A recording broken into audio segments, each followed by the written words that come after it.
Solid Rock for me was a song that was synonymous with growing up in the 80s. It was a song that it ended up in I think it was like the official ABC songbook with the lyrics there too, and they had a tape of all these classic songs that you could sing to, and Solid Rock was one of those songs that the class absolutely loved. I'm guessing wow. you'd have plenty of people, possibly of my age group, that come up to you to this day and go, that song was the highlight of my childhood, and I'm so glad you're still playing it. Well, it's amazing.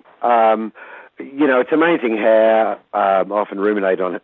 You know, how a young kid from a country town in Victoria ended up writing that song that's resonated so long, El, and for so many people. And I think we could do an album of versions of that song by different people over the last 30 years. It's extraordinary, and now passed on to a new generation. It's uplifting and it's humbling at the same time. And I still love singing that song. You know, anytime I perform it, you can't half do it. You have to really give your spirit to it. Yeah. And you never know quite where it's going to go. It's really got a life of its own. And you know, everywhere I go in this country, white fellas, Aboriginal people, there's such love for that song. And so I carry that as a responsibility. Wow. And, you know, it's been a beautiful journey. Like so many communities, Aboriginal communities, will say, "Are you that Goanna fellow?"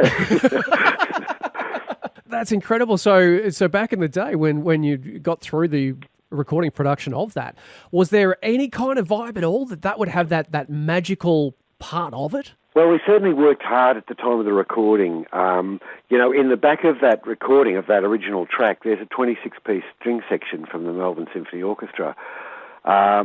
You probably have to listen closely to know it's there, but if you listen, it is there. We tried to make it as best as we could at the time, and we knew that it was important. I felt it was a very important song, but at the same time, I didn't think it would be commercially popular, and neither did the record company, and they didn't want to release it as the first single.